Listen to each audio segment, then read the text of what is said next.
detalle en lo que está sucediendo en el mercado, y para ello vamos a saludar a Alejandro Wong, CEO y analista de Audiomercados. Muy buenas tardes, Alejandro. Muy buenas tardes, Carlota. Muchas gracias por tenerme en vuestro programa. Gracias a ti. Lo primero, quería preguntarte por esa referencia que está guardando el mercado, la reunión de la Reserva Federal. ¿Cuáles dirías que son las claves? Bueno, cita clave. Efectivamente me habéis invitado además en la previa. Hoy ya ha comenzado esa reunión, que son 2 días, esa reunión de la Reserva Federal en Washington. Y efectivamente, yo creo que lo estabas apuntando, ¿no? El mercado ya descuenta plenamente que mañana vamos a ver la primera subida de tipos en 50 puntos básicos en más de 2 décadas en Estados Unidos, que se dice pronto, más de 20 años sin que se haya subido los tipos en 50 puntos básicos. Así que es un momento ya esperado, por lo tanto, el mercado ya cuenta con ello. De hecho, lo estamos viendo perfectamente cotizado ya en el rendimiento del bono, que luego, si quieres, también lo podemos ver.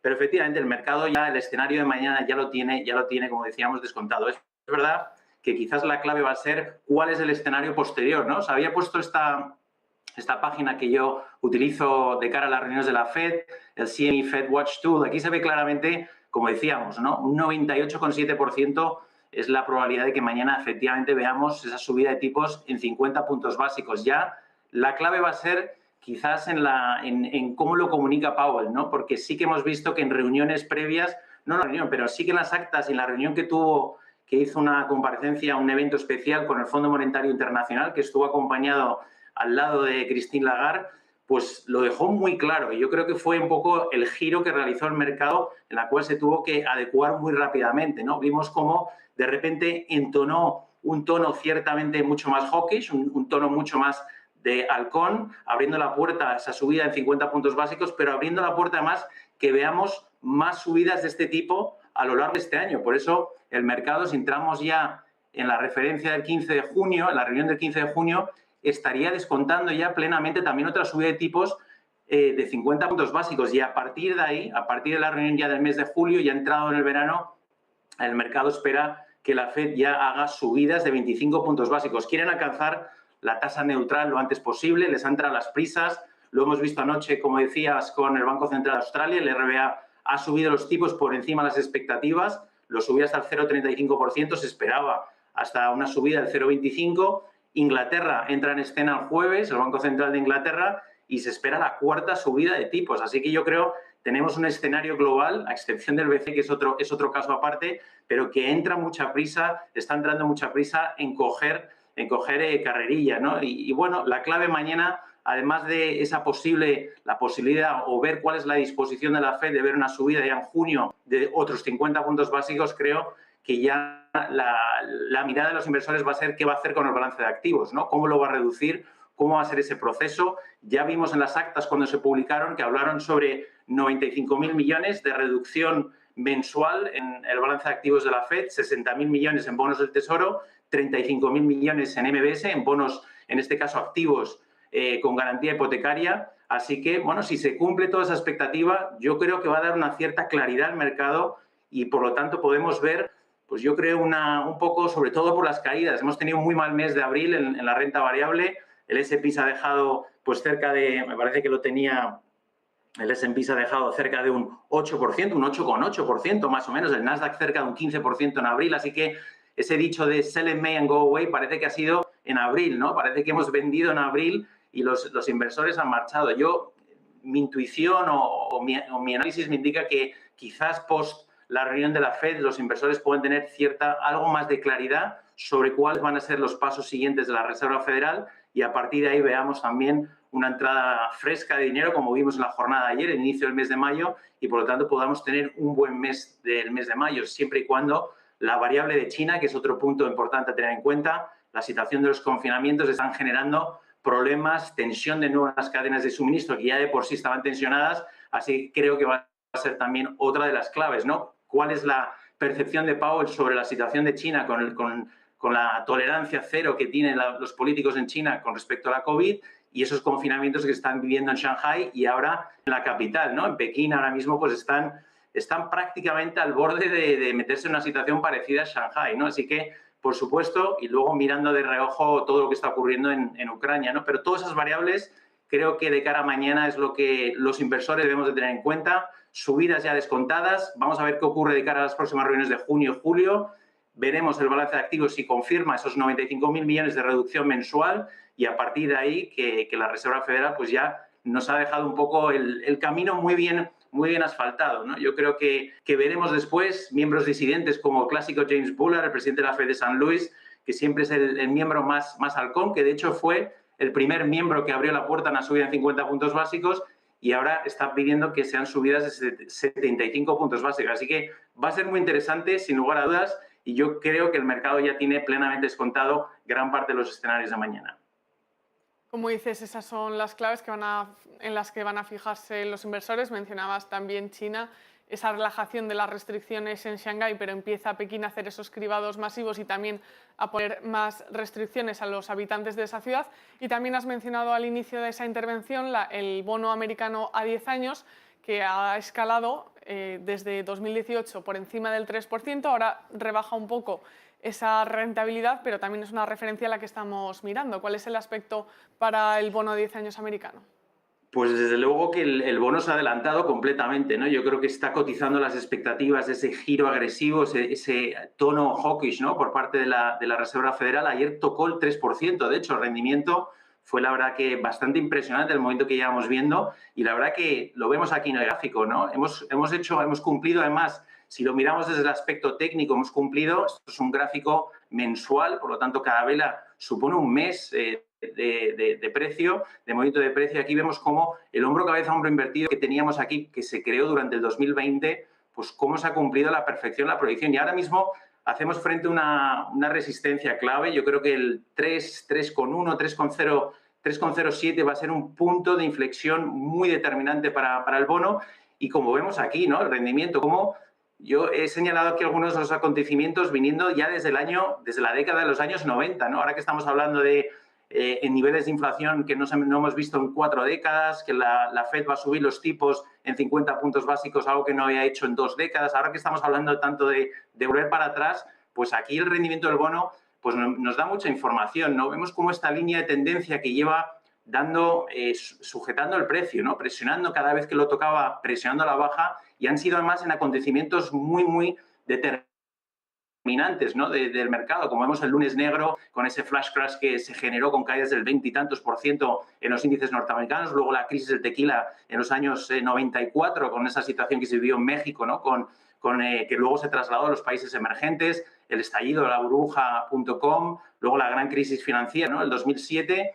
Aquí fue cuando Powell inició ese giro de piloto automático que puso ya la senda de subidas de tipos de interés y luego ya entramos en periodo post-COVID y bueno, ya vimos el resultado y ahora estamos otra vez, ¿no? En una situación muy parecida.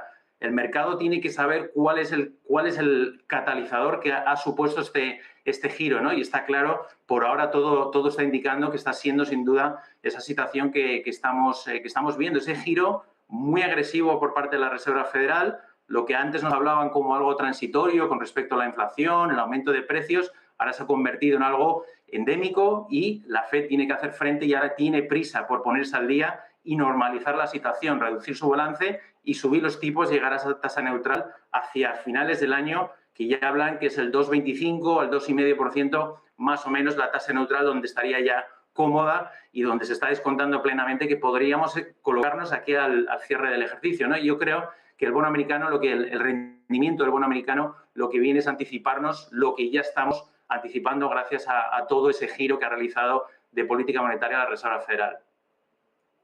También quería preguntarte por la sesión europea. Vemos al IBEX 35 siendo el índice que mejor se comporta. Es verdad que la sesión ha empezado con subidas generalizadas. Ahora tanto el DAX como el Eurostoxx están en terreno negativo. Quería preguntarte cuáles son las claves de la sesión europea y dónde tenemos que mirar en el aspecto técnico. Pues las claves, yo creo que en general tanto la sesión europea como la americana está muy centrada ahora mismo en lo que va a ocurrir mañana con la Reserva Federal. Yo creo que es el gran acontecimiento, salvando que aquí en Europa hemos conseguido amortiguar el flash crash que vivimos ayer en los mercados, que seguro que lo vivíais en directo vosotros desde ahí. el flash crash que generó, que luego nos hemos enterado que ha sido pues un operador de Citi, ¿no? Que se equivocó, una orden de venta masiva sobre acciones suecas en este caso, y que generó pues un movimiento brutal que se extendió, ¿no? A los mercados. Así que salvado ese flash crash, como decimos, pues yo creo que el mercado está expectante, ¿no? Quiere pasar ya esa cita de la Reserva Federal y quiere un poco confirmar primero los mensajes, ¿no? Efectivamente, confirmar que la Fed va a realizar lo que va a realizar, esa subida de tipos, esas posibles proyecciones, y a partir de ahí esa reducción de balance de activos, y ver qué dice Powell con respecto a las reuniones de junio, julio y demás, ¿no? Así que yo creo, desde el aspecto técnico, este es el gráfico del DAX que tengo aquí ahora mismo, yo lo que estoy un poco siguiendo de cerca es un poco la acción que llevamos viendo aquí del precio, ¿no? Como los mínimos que tocamos pues prácticamente a finales del mes de abril creo que han sido claves. Creo que desde entonces el mercado se está recuperando y estamos intentando romper ahora mismo este punto. Yo creo que el mercado está metido ahora mismo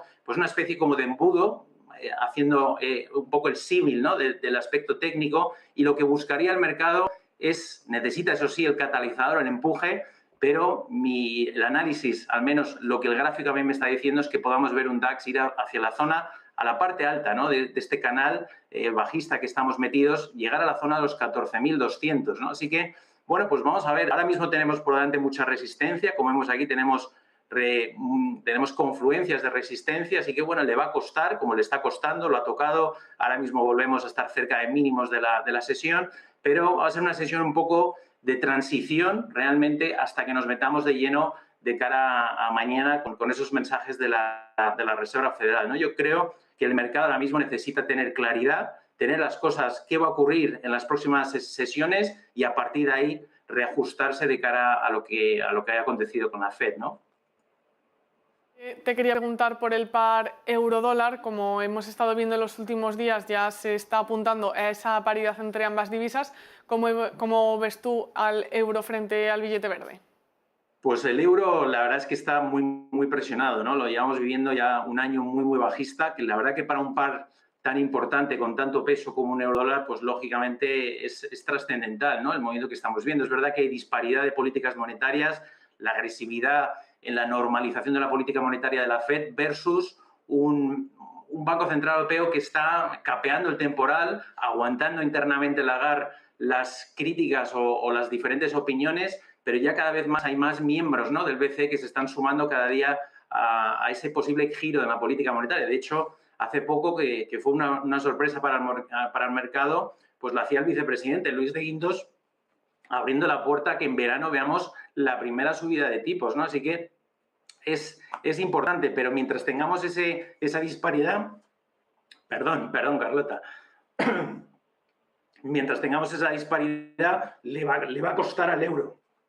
Uy, perdón, me estoy quedando sin voz.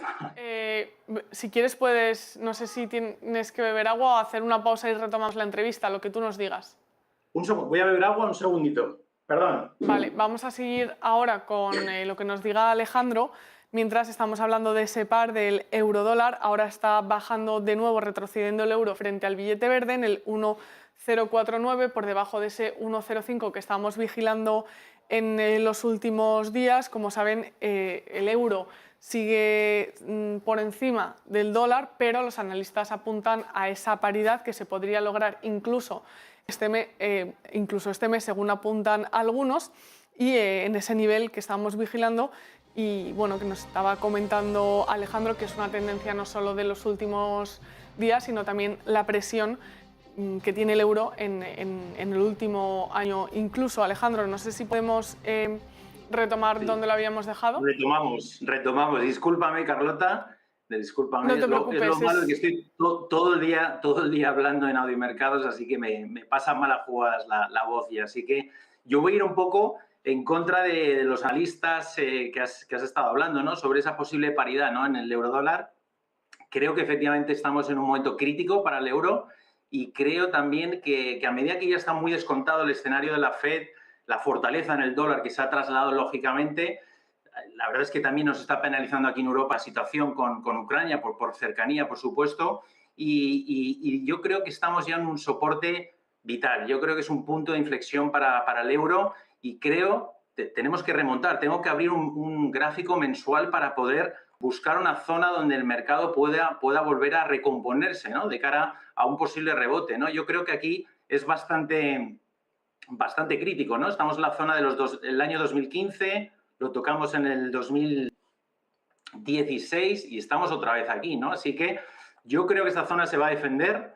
Ahora, nos va a hacer falta que el Banco Central Europeo abra ya esa posibilidad y ponga encima de la mesa la posibilidad de que veamos un giro, o al menos un poco lo que hacía Draghi, ¿no? Draghi era un gran maestro dialéctico, ¿no? Sin hacer nada movía mucho el mercado, generaba muchísima expectativa y creo que Lagarde en algún momento se va a ver presionada ante la situación con la inflación que tenemos ahora mismo en la zona euro, de mover ficha, al menos un poco como hacía Draghi, ¿no? Moviéndola con su dialéctica habitual, intentar generar esa posibilidad de ver, retomar ciertamente los que entren de nuevo a comprar el euro, ¿no? Así que, bueno, estamos en una zona crítica. Yo creo que este nivel se va a defender en el euro, habrá que verlo. Dependeremos, en primer lugar, lógicamente, de la FED, cómo será ese tono de cara a las próximas reuniones, pero sí que un rebote, al menos en el corto o medio plazo, que podamos visitar la zona esta, ¿no? Yo creo que volver a testear este nivel que rompimos, esta línea de tendencia, y buscar 1,08, 1,09,